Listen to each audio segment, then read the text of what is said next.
Hello and welcome to the Turtle Hour podcast. I'm Joel, I'm Goose. and we're here once again. Hell, motherfucking yeah. Hell yeah, Yeah. What's your week been like, bro? dude! Since It's last- it's fresh this week. yeah. I'm not gonna lie. Feels good to be back at work. Yeah. Yeah. Fresh off what was it, 2.5 week quarantine? Yeah, yeah, and been hanging out with Lynn. It's nice watching The Mandalorian. There's a lot of a lot of stuff that's happening right now, and I'm just chilling. And Enjoying life yeah, pretty much. the best you can. Yeah, right now especially. Yeah. How about you, man? How's your week been? Well, it's been a good week actually, yeah. I got a job finally. Nice, Yeah. nice. And so that's kind of going to get me started soon. So yeah, that's really honestly that's Yeah, really gonna That's like, yeah. Really but I what's get you. going on. That itself can be refreshing too. Yeah. Just the news itself. Yeah. Oh, and I'm going back to school too, so I got all that figured out this week. So Sick. finally gonna be responsible for shit again. That's good. Yeah. That's good. It's a self motivator a lot of the time. Oh yeah, dude, definitely. I know on our deleted one, it's how I say it. When you go 2.5 months, almost 3 months with just no responsibility at all, and you're just enjoying your life, really, You start feeling like you start losing that motor yeah, to really the want motivation. really want to do much, And when I got that call, it was just like switch, back Yeah, on real you got quick. that drive again. Yeah, That's good. here I am. No, Yeah. here I am. That's healthy, really. We gotta have things to do as people, otherwise we don't know what the fuck to do with ourselves. We're just Yeah. like sitting here. That's why you get philosophers. Yeah. That's why you I'm get not saying peop- that's a bad thing. That's why you get people thinking about how people think about stuff. To be honest, You get Plato. Listen, I am through and through. If I would lived back in the days back then, I would definitely be a philosopher. I feel like, because I'm definitely way into too much into my head and just think way too much. Yeah, Yeah, that's good. but I've always had that. You can be deep. That's important. A lot of people can't self-reflect. Yeah. Speaking of reflection, though, we've been watching. With this topic kind of like came up where we were just like, man, how accurate is like high school in like Hollywood, And then we kind of like both decided, or no, well, I mentioned it. I mentioned it first, definitely. But Euphoria, I heard, was like a very, like, a lot of people were concerned as to like how accurate this was. And watching the first episode, I can tell you right now, it's very much like under a magnifying glass kind of look at all the terrible things and all the irresponsible things that a high schooler could possibly do for like Yeah. the first episode of Euphoria. Yeah, it's and how I say, I don't think that the show glorifies it at all. It's more so how I say it. If someone who's watching that show feels like it's, I guess you could say, glorifying it, then that person really shouldn't be watching that show. Yeah. You know what I'm saying? It's a very like, you don't want this. I'm telling you that it looks like it's fun, and we make it look like it's fun, but in reality, behind all of that is just the mask of what's really going on. Yeah, and I mean, it shows you the terrible. Oh, bless you. Oh shit, my bad. You're good. It shows you the terrible sides of, like the consequences of everything each person does, Yeah. And, but yeah, like, in terms of what I saw during my high school experience, nothing comes close to anything that happened in, like, the first party that we've seen. Like you said, it's everything that does happen, but in a magnified glass, in an exaggerated way. Yeah. Like, all at once, like, in a cesspool of just everything that could possibly go wrong. Yeah, and honestly, that's just high school in general. Yeah, It's a that's true. cesspool of anything, Of everything that can go of wrong. everything that can go wrong. It does. That should be the dictionary definition. Of high school. Yeah, I mean, talking with my little sister the other day, her depiction of high school is very different of what she thought it actually was Yeah. because of stories my older brother would say or my older sister, Mm-hmm. and she was just like, my high school experience was nothing like that. You guys set the bar up so high. Was overhyped. Damn. Yeah, and in my head, I'm just like, it's because they peaked in high school. Damn. I'm kidding. Nah. Junior's gonna be like that son of a bitch. That son of a bitch did it again. Got me. Oh god. But yeah, it's like in terms of me just thinking back. Obviously, there are some things that you hear from other people, and you don't know if it's like just dramatized bullshit or if shit like that really happened, or you even hear about just major drug abuse and like a school that isn't even yours. Like if I'm gonna be honest, like that was nothing but like what people would talk about South School. Like South School had like some crazy like heroin addiction or some shit like that. And then you go ahead and like we're at a track meet and I'm like, bro, I asked one of the guys, I'm like, dude, is that like true? And he's like, I think like one kid got caught with it and that's it. But then it turned into like the biggest thing in the world, and that's the whole concept. Like it's just everyone turned into in Park Ridge is crackheads. it's a They're all meth heads, over there, and probably to a certain extent, it's probably true. Jesus Christ. I'm kidding. No, but yeah, you're kind of left to see for yourself, I guess, and that's hard. Like especially in a school that isn't yours. Being someone who did sports and stuff like that, and this, I don't know if you ever felt the same way. Mm-hmm. But when we would go to other schools to compete and stuff like that, it was just like we are the same people but live in completely different worlds from each other. Like your school is one way and our school is a completely different way. And like I would notice that sometimes and I'd be like, I wouldn't be able to go to school here, or like, oh, would I be a different person if I went to this school instead? Yeah. It just goes to show you that like literally every single high school is different. It's a society. Yeah, it really is. Each one is its own like little microscopic society, and we all have the people we avoid, the people we want to be, and all that, and that's completely different depending on where you live and what you do, because status is completely different in different areas. Like someone in Highland Park, like someone looks at a rich kid at Maine West and is like, Jesus Christ, that guy's fucking filthy rich. And then that same filthy rich guy can go to Highland Park and then they're just like, holy shit, they're all fucking filthy rich. And then you're just a commoner. And then there's something else that makes the great people great. Right. And so like just looking at this fucking self-destructive. No, I know. But looking at this self-destructive character that Rue that Zendaya plays. Okay, in the you're first talking about episode. Euphoria now? No, yeah. So I wanted to harken back to that. But this self-destructive character, like why is she the narrator, Like she's narrating all this other stuff, and like so far, like we've only watched like 2 episodes. But we can't tell like if anybody in that show is good. Like if they're in a good place, right? They all have their like demons and shit. I think it if you are wondering what it's like to be someone who is that age, I think it, again, like we said in the beginning, it really magnifies kind of what we actually think of what our life is like. Yeah. Like in our heads when we're doing shit like that, like we think it's like, oh, it's glorifying and this and that, or like, oh, we feel like this shit. But then now that we're older, we look back to that and we kind of just think to it like, what the fuck? You're like, why like damn. Yeah, and seeing this outside view, like I know we're supposed to be rooting for certain characters, right? I don't know.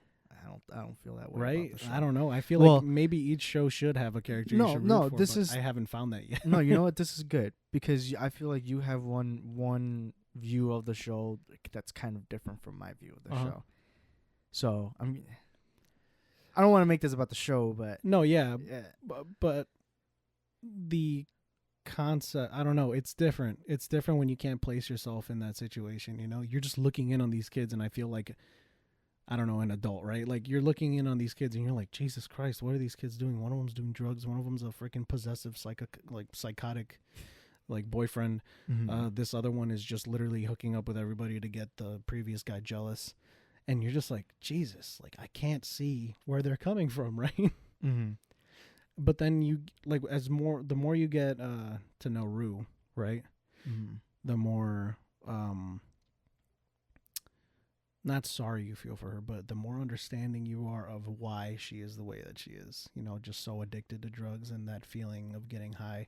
It's because she's had panic attacks before, and knows what that anxiety feels like. And then the first thing that they did when she was little to calm her panic attacks is to give her a sort of, they gave her what? Valium. Yeah, liquid Valium. And that's the way that she correlates it is like, this is my out, this is my escape from the world, you know. Mm-hmm. And we can all kind of relate to that, right? She figured that at a what? Super young age. She was like Super young age. 11 or something. Yeah. And that makes sense. That completely correlates, right? She's addicted to drugs because the feeling of drugs saved her from like a massive panic attack where she felt like she was dying.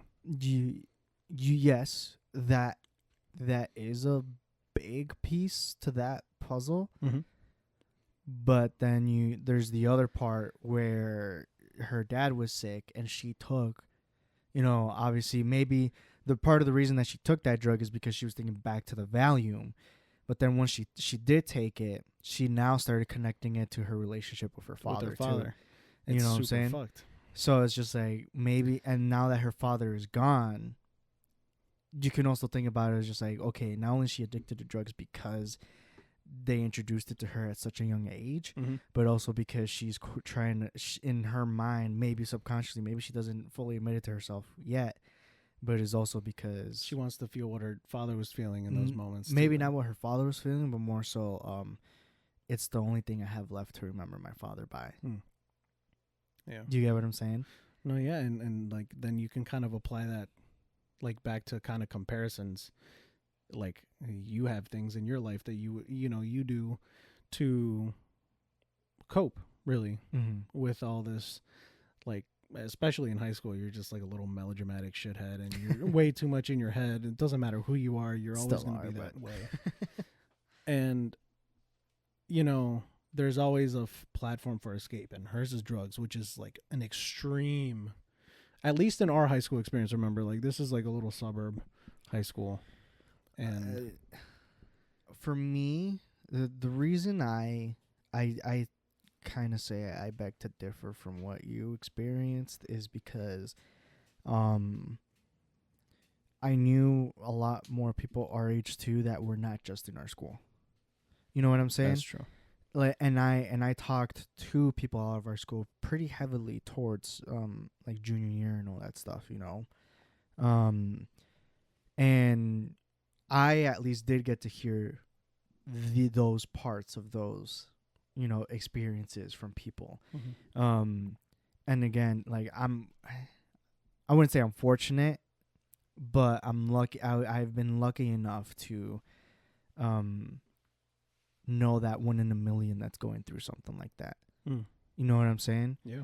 And sometimes it does feel like everyone feels that way because, it is a relatable thing. We've all felt alone. Yeah.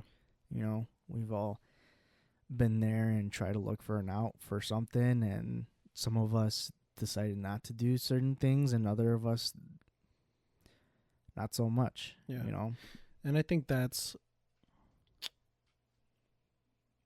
what makes these shows so hard to grasp at like from an adult's perspective, because an adult will immediately go to, look at that, they're glorifying drug use as a teenager, look at that, they're glorifying going out to parties and having drunk sex and driving drunk and doing all these things under influences. But in reality, they don't see like how damaged they are because of certain decisions like maybe an adult has made, like we saw with what's his face, Tyler in that show in Euphoria, where his father's crazy weird like obsession that he would do on the side leaked into his kid's life, and then he Mhm. had this weird like misconception of like His own sexuality. yeah, his own sexuality, because he was like he was I don't know how he pictures his dad. Like it's so weird to see the like a person that you know so personally in that context, you know. Or you feel like you do know him personally, but then and they know that you know him that way, but what they don't know is that you also know the other part of them Yeah. that they think is well hidden and nobody knows about. Yeah. That's the fucked up part. That is the super fucked up part. And then he Yeah. wants to play the father figure and be like all caring, but he's also seen what this guy's done to like other like Mm-hmm. boys and girls. Right. And so it's like crazy. Yeah. And we are fortunate to not like experience like that kind of trauma in like our households, right?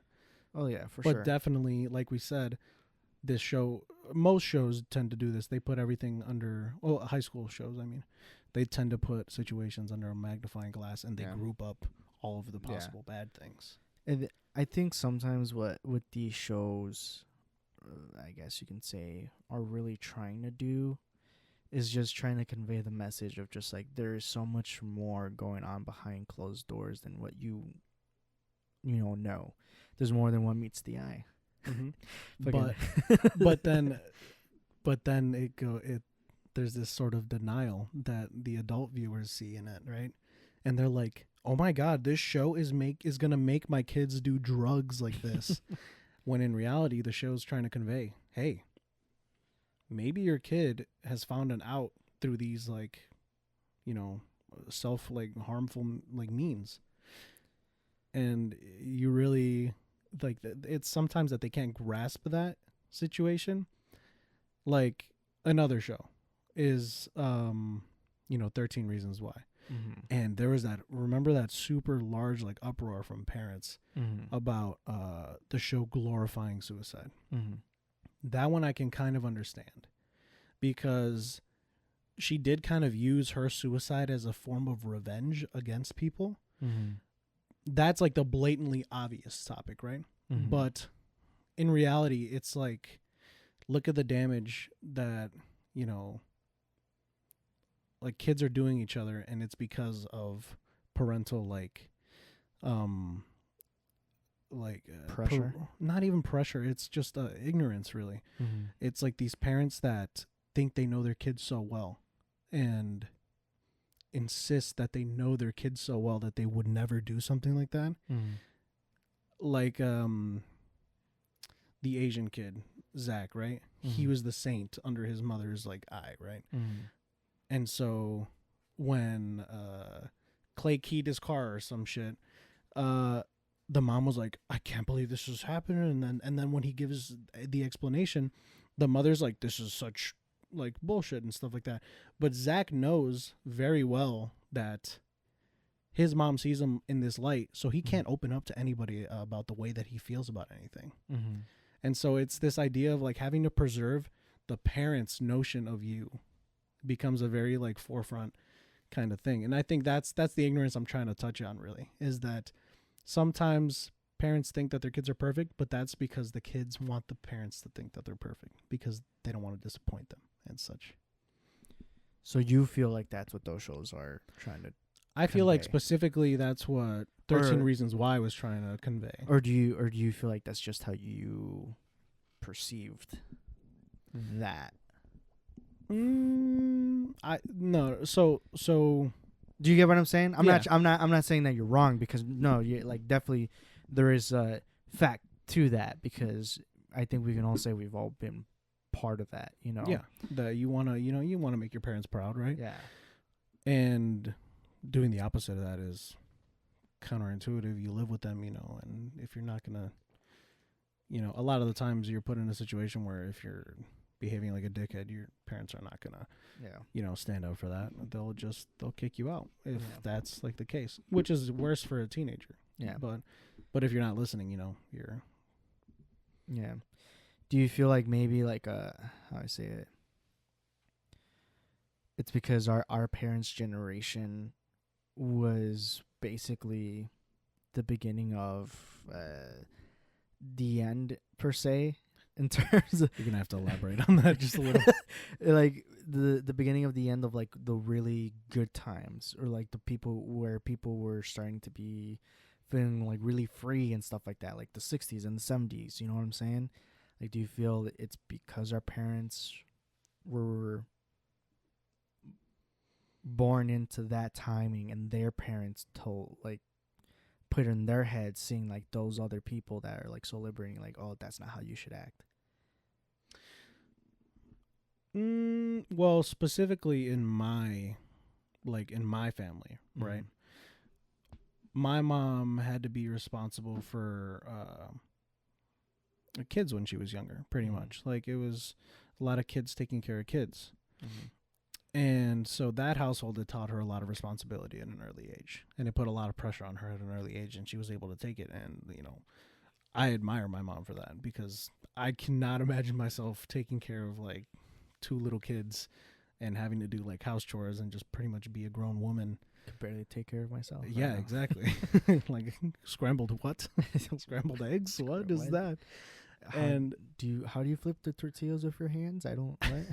how do you not burn yourself? But yeah, essentially, I know from my mom's side, she gets a lot of, that notion of responsibility from there, right? Mhm. And I know that that in turn affects her expectations from me. Mhm. And that's totally reasonable, because she had to go through like so much more than I'll ever have to go through during that age, because that age, first of all, has already gone by. Mhm. And she still did good in school and stuff like Right. that. So what she would take away from that, from my lesson, is I had to do all of this when I was young. You just have to do school, so do it well. And I'm Mhm. just like, okay, you know. Right. And you agree, and now you have this expectation of you that your mother did so much when she was young, and Mhm. then if you fail, you don't surmount at all to what she had done when she was young. You have that expectation. That's your first Well, instinct. You you don't have know that that's how. Well, not you don't know, but you don't. You know that that's not what she wants to impose on you. mm, But that's like the underlying feeling that you have. right.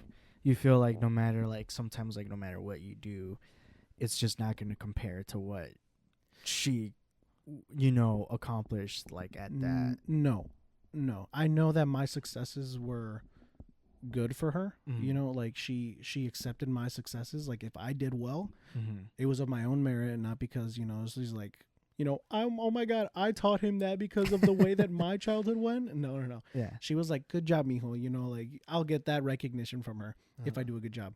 It's I'm afraid to not do a good job, and Mm. that's statistically possible. Like eventually you'll have a bad day, Mhm. you'll not understand something, Mhm. and all this stuff, and that moment where you do feel like you fell short, Mhm. it's that much worse, because it's gonna there's like this direct line with failure to, you know now, like your mother's expectations. You failed your mom. Mhm.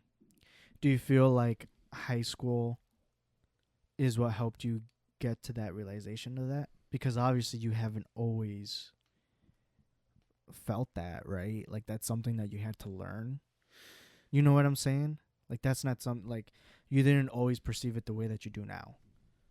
Obviously I have a more avid, perception of it. Mhm. Like I see it definitely more clearly for what it is, Mhm.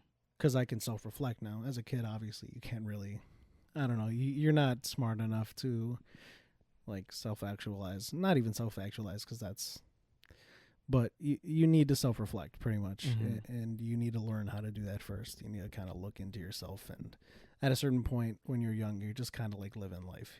You're taking in experiences more than you are reflecting on experiences that you have. And I so, get what you're saying now. yeah. And so, in terms of that, I think I've always been somewhat afraid to fail my parents, because I've always been taught nobody else in the world, like what they think does not matter, as long as my family cares about me. Mhm. That's always been the takeaway that I got. Like I Right. remember I used to go on walks with my grandpa to elementary school, and I remember my papa Richard was telling me this. who's my grandfather, he would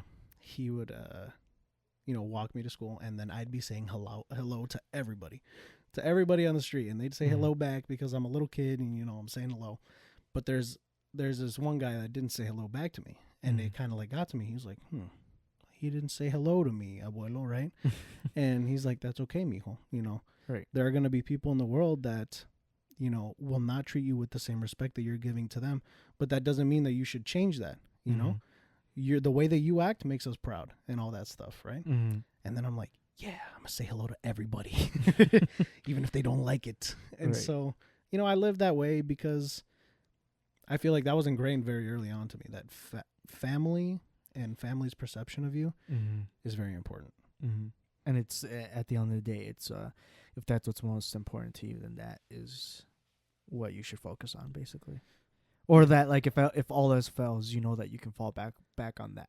Yes. Yeah. Yes. And that's how I mean it. The other way sounded stupid. No, okay. No, I mean, yeah, you're right. That's exactly what I mean.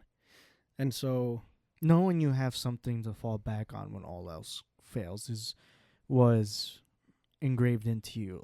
Like there's a lot of people out there that don't have that ingrained in them. They don't have that abuelo to tell them, hey, in the nice, obviously he said it in a way that you would understand it at that age, but basically saying like, dude, when the world goes to shit, you'll always have us. And where other people is just like, yeah, well, the world goes to shit, the world goes to shit. Yeah, and you're on your own at that point. Yeah, you're on your own at that point. Like, and it's definitely the lessons that are taught to you at a young age, or even when you're a little older, they definitely affect like how you act as a person. Obviously, do you feel like you were able to learn that based off of your culture, though, that was taught to you because of the culture, because family is a huge thing in Latino culture?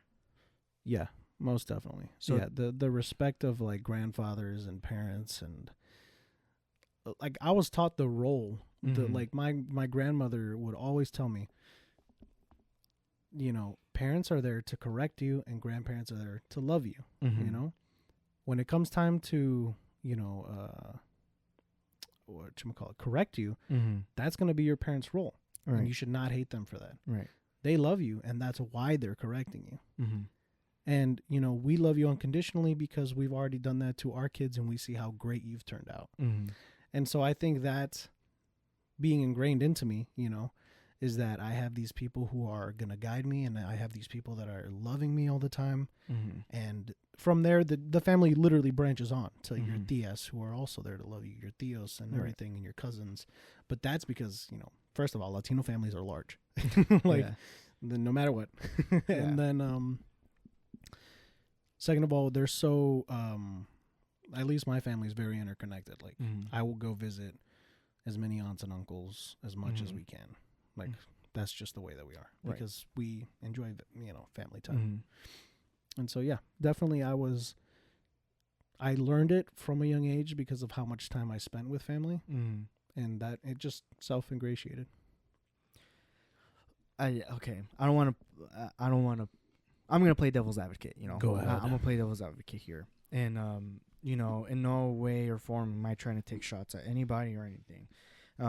It's not the reason I'm asking these questions to you. Presenting the flip side of those things. At what point do you say family's approval shouldn't matter to you? You get what I'm saying? Yeah, that's the extreme side of that, right? At what point do you say, like, yeah, it is something I can always fall back on, but this thing that I'm about to do right now, I know that they're not going to be people that I can fall back on, whether it's something that is going to be successful. Like, I know it's going to work, but I know doing it, my family's not going to be happy about it. Doesn't that kind of affect you in the decision that you make? You know what I'm saying? Because if I were to not build off of that original concept that I had, yes, I would be like, like that idea would cripple me, that an idea that I have would be completely shut down by my family, then I would not do it, right?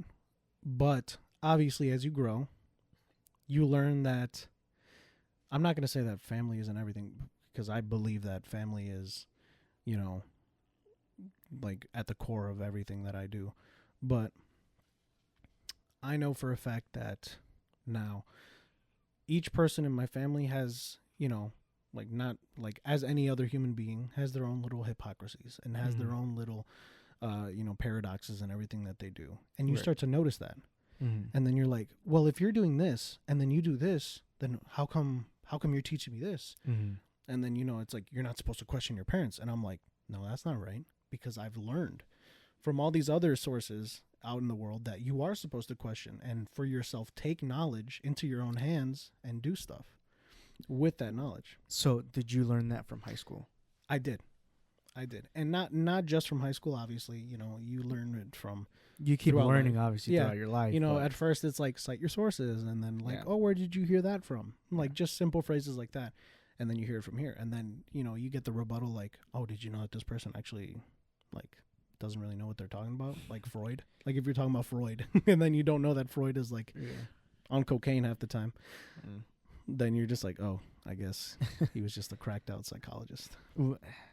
And I guess the point I'm trying to get to is... I think when everyone gets to high school, everyone experiences it differently. Yeah, in their own way. And we're all, and the crazy thing about it is that we're all still living in the same place. You know what I'm saying? And you think about it, a lot of people like to say, oh, high school didn't actually prepare me for the real world. It didn't, prepare me for how to do my taxes and this, and that. It's like, I get that. I 100% get that. But then you also have to take a step back and kind of think about what, maybe high school isn't meant to be for that. Maybe the point of high school accidentally is you learning how to live in a bigger society. Yeah. Do you get what I'm saying? Yeah, I get it. Yeah. It's like and that's why it's funny because Kevin Hart said this in his special, and whether he actually meant it or not, I'm pretty sure he kind of maybe did. But he was just like, private schools, raise a bunch of, I guess little bitches, like people that can't handle the world, because they're so strict and this and that, and like, they paint a certain reality of what life is supposed to be. Like, it's supposed to be this organized and functional thing, but in public schools you learn that it's not an organized functional thing. No. You know what I'm saying? And so like when those people go out and like live the world, they're like shocked because they're like, what the fuck just happened? So I can't imagine like not being like thrown into this idea of like this disarray, right? Because a lot of the time it's just, high school was definitely just a cacophony of like ideas just being thrown out there, and you kind of being told what's wrong and right, and then you definitely not agreeing or definitely agreeing with something. It's just, there's so much chaos, and you have all these incoming and outgoing messages that you're supposed to all like absorb, and it's up to you to filter those, and it's up to your own integrity, your own will, your own teachings from before, right, to sort those out, and that'll eventually create you as a person. Now imagine it's just like, it's literally like the Facebook AI where they're just filtering it all to you, right, and then you're sitting down, you're just gulping it all, and then you go on lunch break, and then you go to lunch break with your designated friends and all this bullshit, like how they portray a lot of private schools. But then again, you get like flip sides of private schools also put in, entertainment mediums, and it's like, oh yeah, there's these like prep guys, right? But then, oh, they're total assholes, and like they're total assholes, and they're like, have you ever tried cocaine? It's like, dude, you're 14. It's like, yes, I know. The guy looks like he's a fucking freshman he's like, in college. I mean, That is one part that does, I guess, piss me off about media and shit, you know? Yeah, Where it's just like um the whole, trying to paint a picture of who you're supposed to be and what you're supposed to be like. And then you try to send this message of, oh, no, that shouldn't matter to you. Like what really matters is, who you are and this, and that. But there's this guy that has literally gone through, 8 hours of makeup and, works out like 5 hours every day, is the one that's telling you this fucking message. It's crazy because You they're know what pushing I'm both. saying? They're pushing both agendas. They'll have like Kim Kardashian just be like, "Don't worry, you can be body positive if you want to," and then she goes and gets her like a rib removed, and then like she's trying to make you feel I don't think she was the one that got better. the rib removed. But No, I know. I was just saying, like dude, she you're would gonna probably get attacked do by some these shit. girls. I don't care. Like if you guys follow the Kardashians, still didn't that show get canceled? Ha ha ha ha. They didn't get canceled, I think. No, they just ended it. I think, yeah, I think they're just moving on to their own little projects Their and own stuff. companies. Yeah. Nobody cares. Just Just putting it out there. Like, why does it really matter to you that these like multimillionaires are just doing their shit on camera like that? because you're bored of your own life, and you're so stuck looking at them that you don't stop for a second. We've and- already covered the social media portion of our stuff. That's not social media though. That's like No, I mean that's media. that's just regular media. Regular media, bro. But yeah, like these entertainment mediums always want to go ahead and just siphon you this crap while, like I said, the hypocrisies and everything, Yeah, but to a certain extent, I do think it is a good thing that some of these shows exist, because there are people that are gonna actually look at it and be like, yeah, that, like they're making it seem like it's a lot of fun, but I actually understand like the actual messages that they're trying to portray, which is like it's fun until it's not. Yeah. It's fun until it's not, and it's something that goes away quick, just like your youth. Yeah, I mean, the whole thing. Oh, sorry, I was like not even in my mic.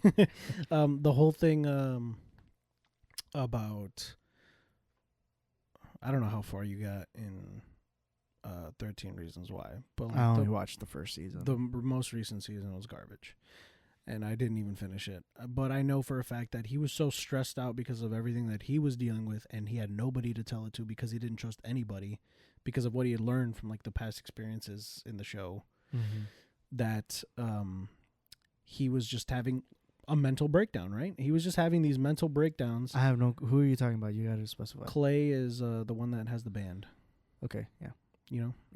Okay. Outside of the show. that he's got a okay. band, yeah. That's the one you're talking about right Yeah, now, Clay. because you just started saying he and. No, I thought I said Clay. But okay. Yeah. So Clay in the show, he goes and he has these crazy, like he starts seeing like shit like because of how stressed he is. And then like his grades are failing, right? And everything, and he's like on the verge of getting expelled from school, right? But they only cover that for like a brief second, right? They only cover the actual consequences of all of this like stuff for a brief second, and then they go back to like the inherent mental problem that this kid is going to have, right? But I think if they were to focus more on like look at how this is like affecting their grades and stuff, or look at what trying to keep up their grades and dealing with it is doing to them mentally, right? But they don't. They really cover just one side of it, like look at how mentally screwed he is, and then look at how his grades are declining, and it's only ever one at a time, and they never really put those two together. And I think that's why they lose a lot of that adult audience when they're trying to like convey the message to them, the people who can kind of do something about it, right? In quotes, do something about it. Because in reality, like it's completely up to them whether or not they're going to talk about some show that they saw on Netflix. Right. And you think about it, when we have our own kids, with our own families and stuff like that, do you think that we are going to carry these things that we know right now and do a better job than what our parents are doing? Or do you think we're going to fall victim to the same thing over and over again? Because you think about it, it's just like, okay, well, if our parents did go through through those same things, don't you think they would have maybe gone a different way about it since their parents possibly? You get what I'm saying? I think a large, like a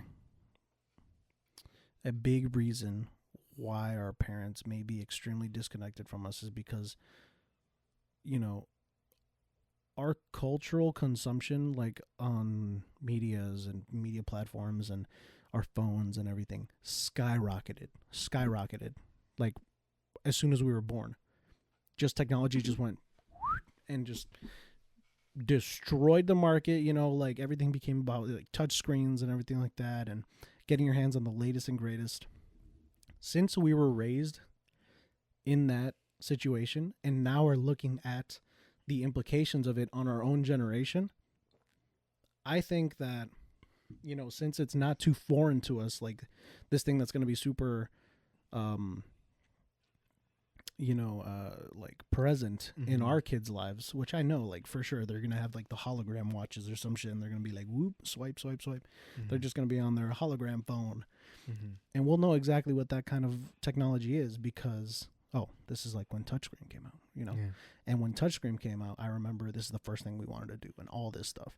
So when I see my kid doing that, I was gonna be, I'm gonna be informed through that aspect. While before, the nearest thing to like what a touchscreen was a freaking like Mac cube computer, bro, the giant computer. And so I think since we're so technologically familiar with what's going to come, like we're pretty much like the base for that technology to grow.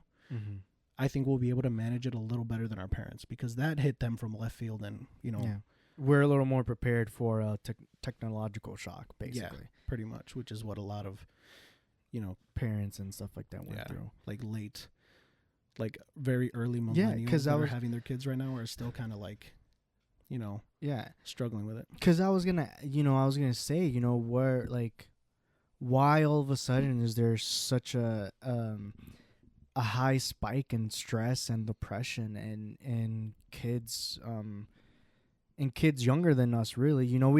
Some of people older than us, would say like, oh, you don't know what the fuck it is to be depressed and blah blah blah and this and that. Yeah. And you kind of like, yeah, maybe I don't, maybe I'm just being stupid. And then like you kind of like you think about it, just like, yeah, there were certain times it was stupid, but then there were actual times where it was just like, I shouldn't have been feeling that when I was 11. You know what I'm saying? So why is that? Is it because we question things a lot more than what our parents did? Because our parents grew up in an age where you were told to do something, you did it. And if you didn't do it, you are being, disrespectful. Yeah, disrespectful, chastised, and blah, blah, blah. Yeah, and it was shameful in society itself, not just in your household, which it is now. Now, now everyone's questioning everything. The whole idea, like another, implication of media, like, right, portraying like young teens and stuff is that the rebellious characters are always like so much more attractive in the way that like not like looks, but like, oh shit, I want to be that person. That was awesome. You saw how they told off their dad, bro. Their dad was being such a jerk. He was like, no, you can't go to Samantha's party. She drinks all the time, like, but then he said like, I'm going anyway. And then they did. And then, there's that whole misconception, and then kids talk back, and then they get a smack, and then all of a sudden they're calling 911 because like, oh shit, that wasn't supposed to happen. Yeah, they were like, I've seen this before in the TV. You're supposed to call the 911. And then, these kids coming in with like abuse allegations when in reality they just got the smack they deserved. Like, we can't do that anymore. Like, in reality, like back then, kids, like Christian Catholic schools. You're not gonna spank your kids? No, I am. Sorry, Lynn. Nice not like that's definitely like gonna be like a very last like resort kind of measure. I don't think that corporal punishment like really gets through to kids, because they'll definitely feel some sort of way. And like I said, with cultural like consumption, like I've seen my little brother go through it. He's definitely like, he watches YouTube And he watched this like family that grew up, and then he was like, you know, they go to Legoland every weekend or something, and then he had this this notion that That's you know how a family should that's be. how a family should be. And he saw how like the kid would like scream back like sometimes like and pout or something like that, and he had this notion that that's how he could respond to people and stuff. And like he hasn't really been exposed to the real world to the point where like he's gonna meet the person that kind of like combats him on that, like actually like gets in his face up about it.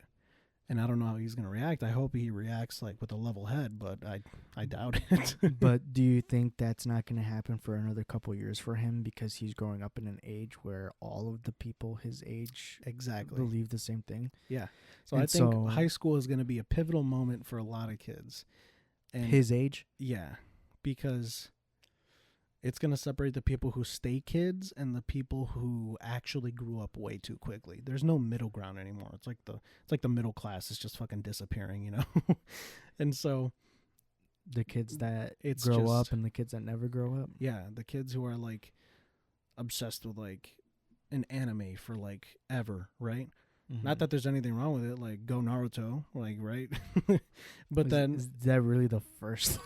that's the first thing. thing. Uh, But yeah. that's besides the point. Yeah, but that's besides the point. But like, you know, you're obsessed with something, and then like that obsession, you get to go into these like we talked about before. You go into these like deep wormholes on the internet where it's just everything that you love to see filtered directly to your eyeballs, and then you're just, you know, you have all of these, you know, biases affirmed, and you're just like, dude, there's millions of people that love this, bro. When in reality, you just have like 15 YouTubers that he cycles in between with a bunch of videos, and then you see all the millions of comments from everywhere in the United States. So basically what you're saying is you feel like the younger generations are heading towards more separation, Yeah, polarization for sure. Yeah. which is completely different from what you were thinking a week ago, if you think about it. Because do you really think that there could be Oh no, I was An talking answer- about an our answer- no, Our- but I'm like, do you really Uh-huh. believe that there can be I guess you could say a positive outcome on the world when the same generation of people are so divided? Like right now, our country's divided because it's two different generations going head to head. You get what I'm saying? Like that's why there's so much like disarray, because we're butting heads with the well, they're butting heads Zoomers, with you a know? generation that's kind of like stuck in their own ways, right? And we're definitely all about change, like in terms like, and when I say we, I mean like, you know, millennials and Gen Z kids, like right off of the cutoff, like our generation of kids too, 20-something-year-olds right now and 30-something-year-olds too. And so that generation definitely is butting heads with, you know, boomer babies, because, you know, the like I said, that explosion of technology, like that created a giant divide in what, you know, you see the memes where it's like, I want to go outside. Okay. And then he like swipes to a meme of outside, right? And that's like boomer humor, right? And so that boomer humor, it really kind of depicts perfectly what they think of us. They think that we're just stuck on our phones and we can't do anything for ourselves, when that's not true entirely for our entire generation. But just because we know like more about the future of the way things are going, right? Like we're definitely more adept with like future technology. They hate us for it. And they call us like enabled, and they call us, you know, smartasses. And you know what, to a certain extent they're right, because we have all these answers to at the, you know, tip of our fingers, and like with every swipe and click, and we have these answers available to us. And so some of us really do start getting into our own heads, and they're just like, I don't need you to tell me that, bro. I already knew that. I read that on a Google article or whatever. Right. And yeah, and that's where we get that clash. When So what do you mean by the younger generation is going to go in a really pivotal point on whether if they're going to be people that grow up too fast or not fast enough. But you have to think, like, in high school, we're still kids, man. Like, both of us have this weird. I mean, right now we're still kids, technically. Yeah, we're 20-year-olds. Yeah. I mean, we're grown-ups, young adults. But, you know, what I mean by that young generation is that, you know, there's the kids who are going to grow up a little more jaded and cynical, right?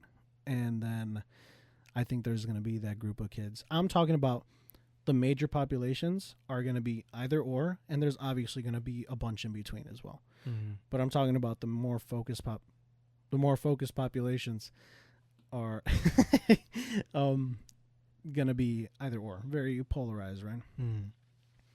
That doesn't mean that they stay that way. Obviously, like, throughout the years, you're going to, you know, evolve. I'm just talking about, like, from what I'm seeing right now, you know, freshman year is not that far from my little brother.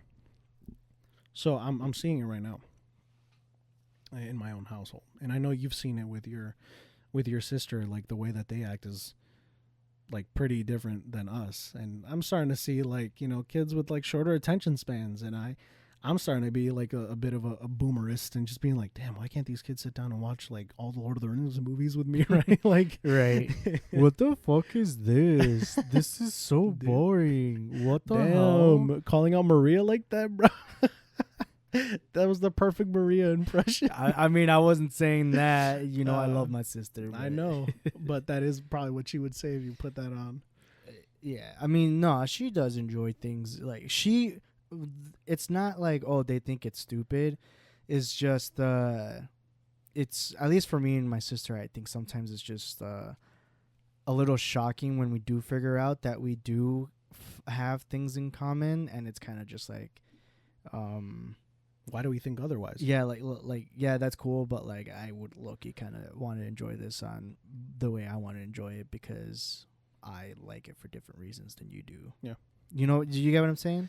Yeah. And I like to take it in the way that, you know, I take it in. Yeah, I mean, we're not that different, like, in terms of, like, the kids 4 years younger than us. I don't know We why just we express think we ourselves are. differently. We express ourselves so differently. We Yeah. express ourselves with our actual words. I feel like that generation. I feel like that's not even all of our generation. True. We're pretty. I don't want to say unique because then it sounds like I'm literally tooting my own horn. But we're outliers in that case. Like, where not a lot of people can sit down and have a full blown conversation with people that they're not comfortable talking to all the time, and we're literally just blasting our voices on the internet and trying to get it out there to a lot of people. Right. And so, yeah, I think that makes us different from even people in our own generation. I know you're saying younger people, but there's diversity and, like, there's know, always gonna be diversity, yeah, like in anything. But I think Sure. I don't know if there should be this giant divide in just conversation, like the ability to have a conversation. Like, I think that should just be with everybody. And You I'm know not what? talking about, like, socializing classes or whatever, like, where those classes where they teach you how to publicly speak. No, like, just sit down in a group and have a good conversation about something that you guys love. And basically kind of be like, oh, you know, we're not trying to have a conversation to how I say it, just get it out of the way, just to be nice. Like, you're having a conversation with someone just to genuinely learn something, like, whether it be about them or just about the world. Kind of like what we're doing about this, you know, fucking podcast when we bring people on. Is when we bring people on, it's not just to, oh, you know, here you guys, you know, just talk to someone just to, because it's fun. Yeah. It's like to talk to someone because they have more to offer than memes and I like pizza. Yeah. You know, like, oh, I like pizza too. It's like, oh, cool.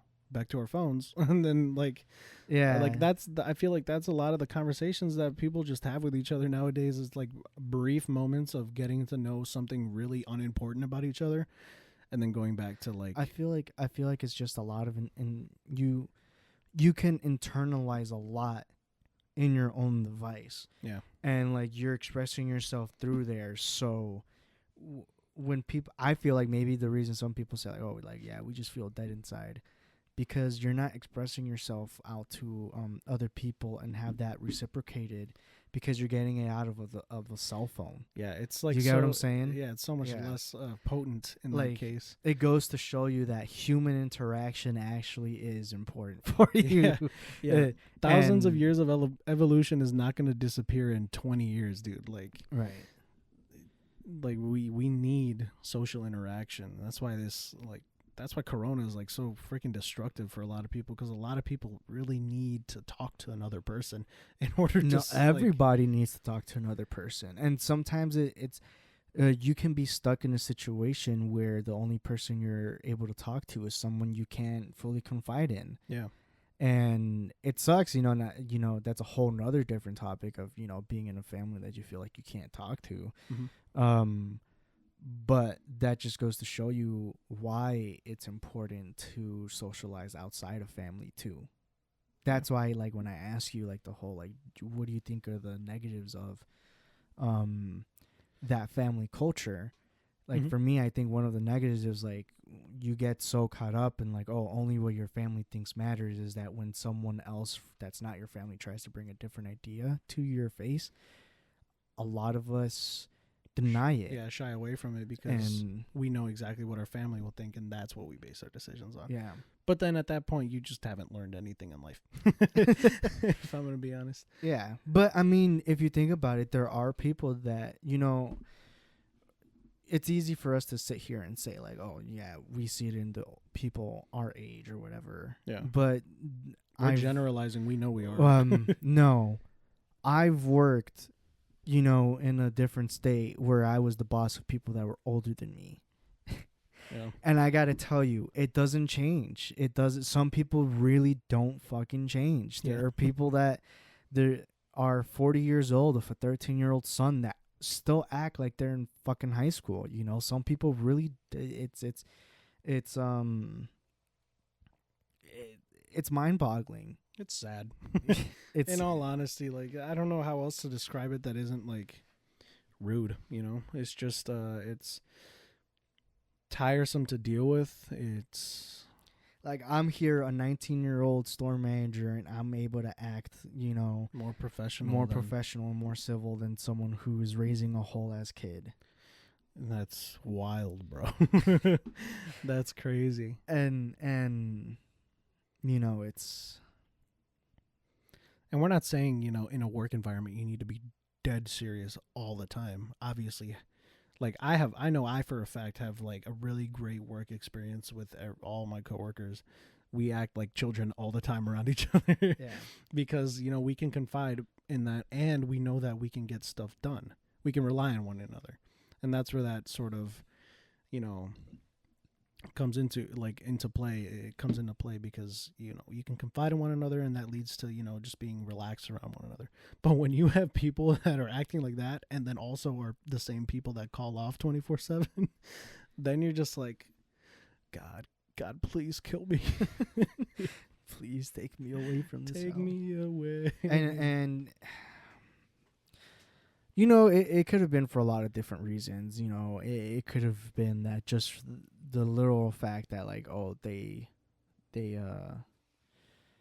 how I say this, maybe did figure out that I was older than them, and they didn't feel like, oh, they needed to listen to me and blah blah blah.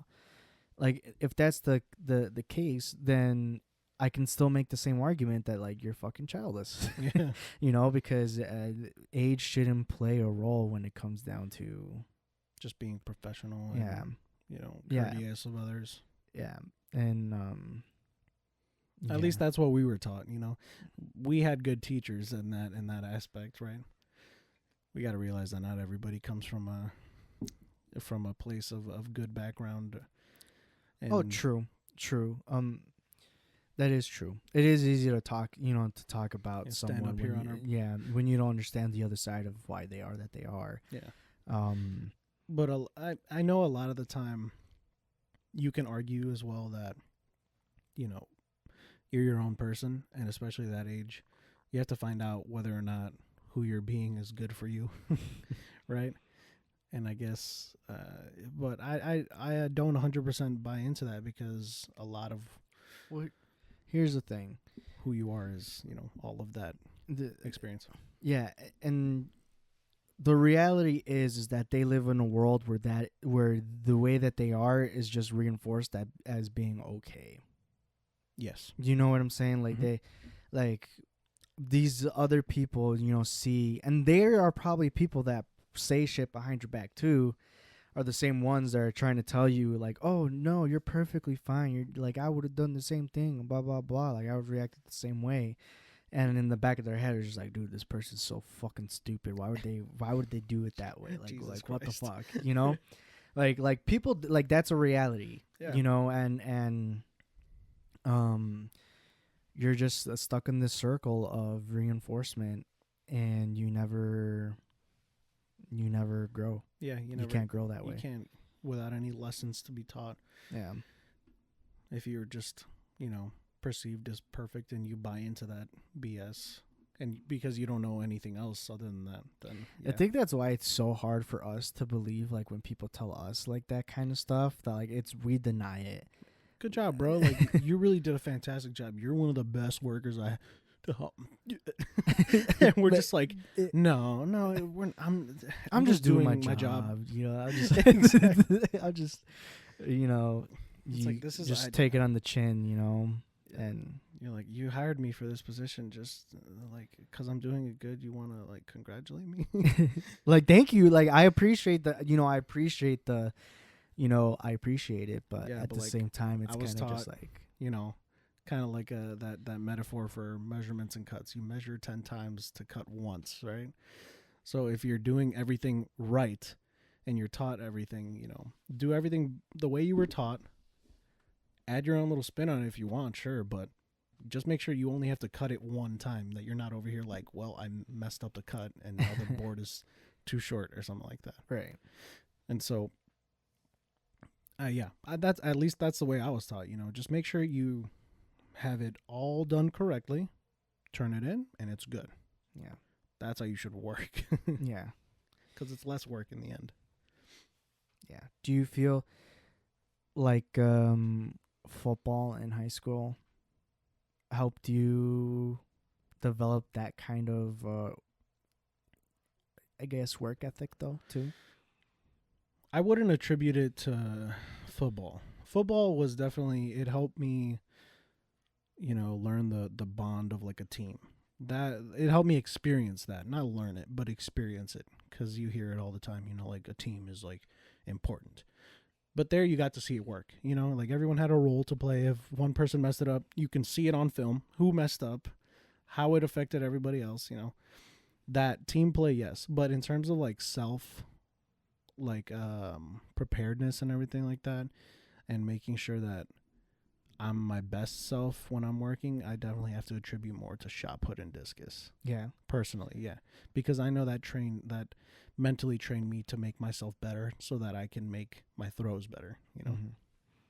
So it was a direct, like, a better me is going to equal a better throw, Mm-hmm. while a better team is going to equal a better outcome for the season Right. in football. But yeah, definitely I wanted to be as consistent as possible in football. But I for my personal like betterment, I have to say shot put and discus was more for me. But that's just for me, Right. I know for you might feel different because you No. were in more of a leadership position. Like for most of freshman and sophomore year. Yeah. I mean,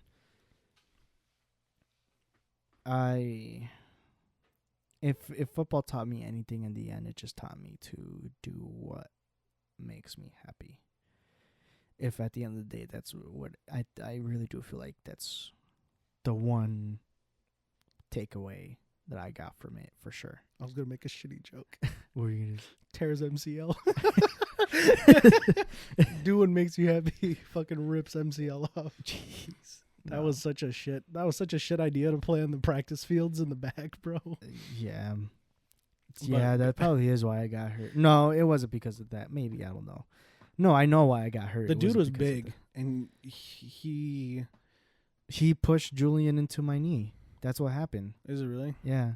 I don't remember. Yeah. was on If you're the talking about sideline probably freshman year, that I got hurt. Yeah, that's I was on the sideline yelling ball or run. yeah, Or- because it was a run play. Yeah. No, it was on defense. No, but the reason I say that it taught me to just do what makes me happy is because I wasn't happy playing football at the end Mm. of it, and it was something that at the beginning of high school, did make me happy. It was something I was excited for and stuff like that. But towards the end there, it was just draining and just not something I was enjoying. But I didn't want to quit because I was afraid of what other people would say, or it made me feel like, oh, maybe I am just a quitter and stuff like that. And you ask yourself those kind of things, and looking back to it, it's just like I wouldn't be where I am today if I wouldn't have left football, and I would have just stayed for what, just so people wouldn't say shit about me.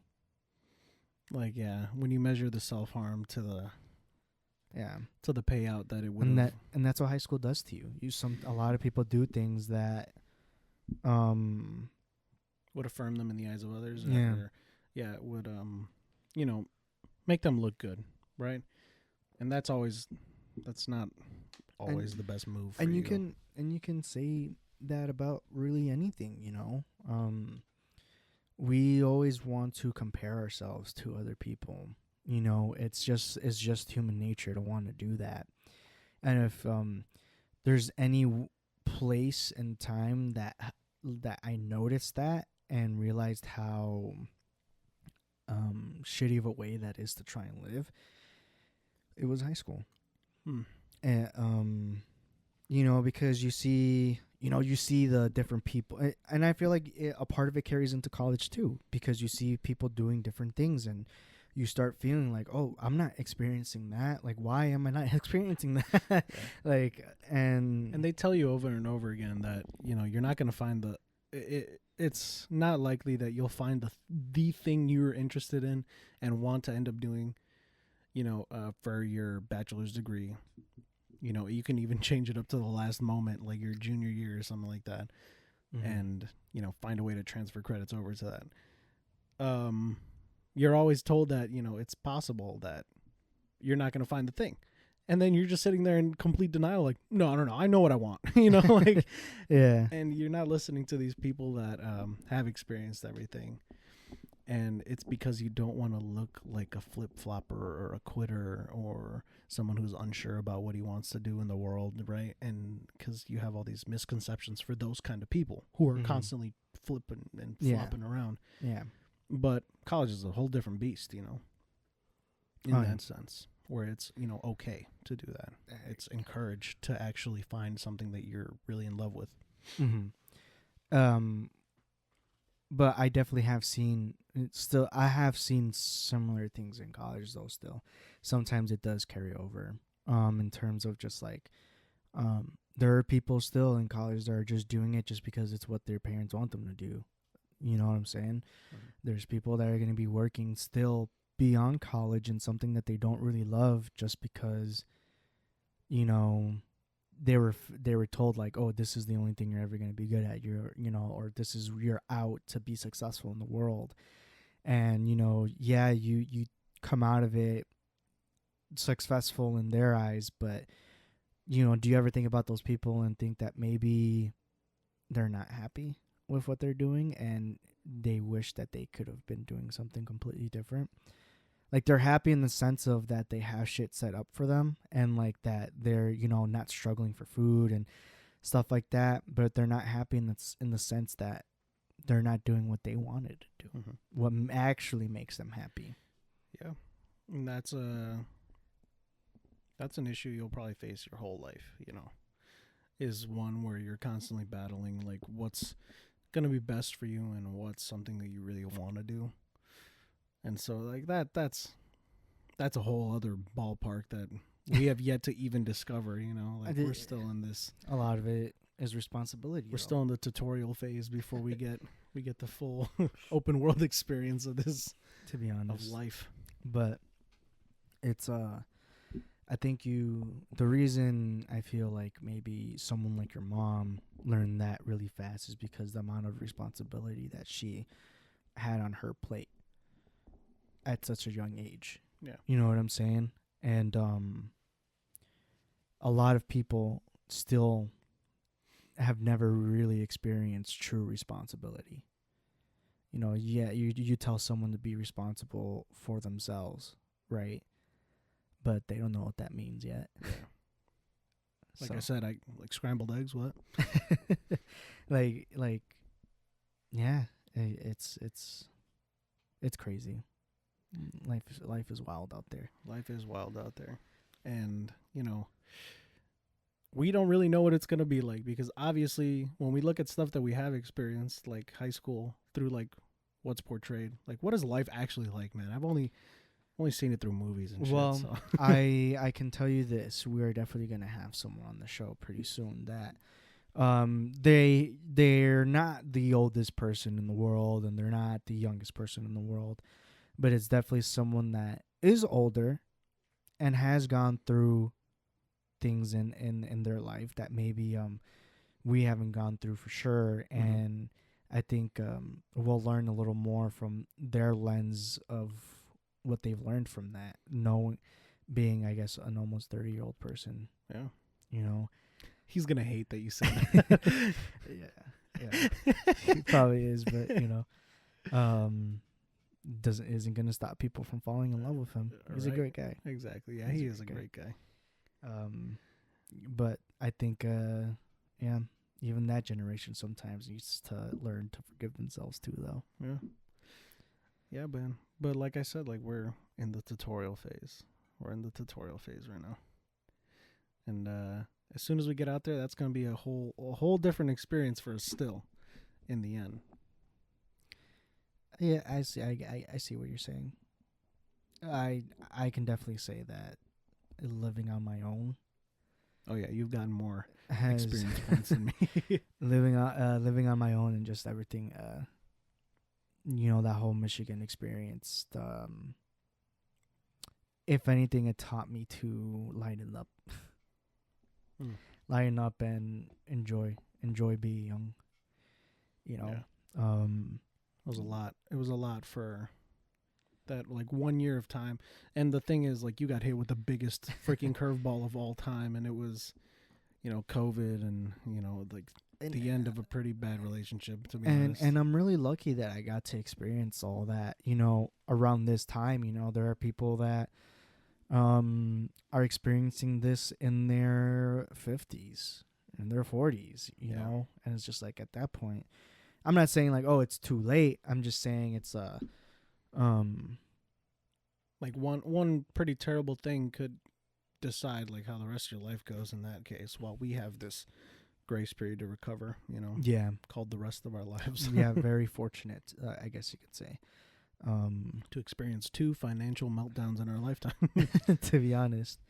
Yeah, man. And again, we're not sages, we're not, these life gurus. Yeah, it's just our perceptions of like what we're seeing right now. Yeah, and it's okay to, how I say this, it's okay to have your own thoughts and say it to someone. I feel like a lot of people this generation and the generation below us, maybe in every generation, there are people that are going to tell you like what you just said was like so stupid and just like shot you down. It's just like, I don't understand like why you would think something like that. Like, yeah, sure, there are some thoughts you probably shouldn't say out loud, but you have to find someone to have conversations like this with. Yeah. I don't know when disagreeing with people became so taboo. Like, it just instant. Like, it was definitely.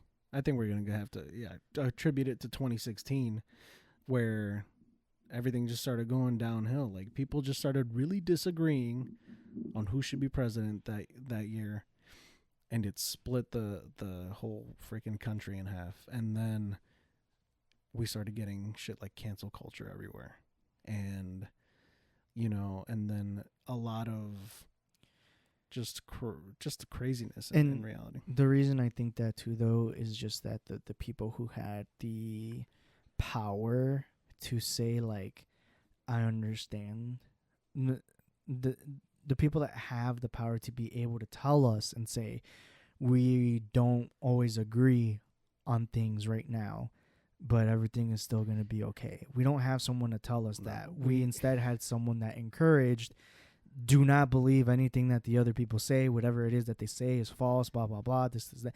Basically creating this culture of I'm right, you're wrong, no matter what you say, no matter what facts you can, throw at me. I've made up my mind. Nothing's going to change my mind that you are, in fact, wrong. Yeah, it's just so sad. It was so sad to watch unfold. And I to be honest, I was one of those people. There are certain things where I was like that, where I was just like, it doesn't matter what you tell me. I believe what I believe. You're not going to change your mind. Kermit is not the bad guy. And here I am, and I've realized that that's wrong. I am a little more open-minded for sure. And I think, I guess, if you want to know why I was really close-minded, I think that could be another episode, because I think it might be something that we have in common with where we grew up. Interesting. The culture we grew up in. True. So, but like you said, that's for another time. We have been chewing your guys' ear out here for a while. Yeah. Huh? Yeah. Well, we went on a little bit of a journey there, didn't we? Yeah. Yeah, and it naturally flowed into that. But I guess a couple of announcements too is, if you haven't heard already, we're on Spotify, we're on Podbean. Search us up on Instagram, the Turtle Hour Podcast. On Facebook too as well. So share us, like us, follow us. It really does help too when you guys give feedback, for sure. Yes. And I know we said that we wanted to bring guests on. But right now, because of COVID and kind of just the scheduling things, it's a little harder to be able to do that. So we're kind of trying to stick to just me and Joel here to, follow these COVID guidelines and not put a lot of people at risk. Minimize that. So, thank you for listening. If you're still here, we hope you enjoyed it. And any final thoughts, Joel? Nah, man. I think we've covered. We've touched on it. We've touched on it already. Cool. I think we can let you guys go. Enjoy the rest of your week, and goodbye. Goodbye. This has been the Turtle Hour Podcast. Signing off.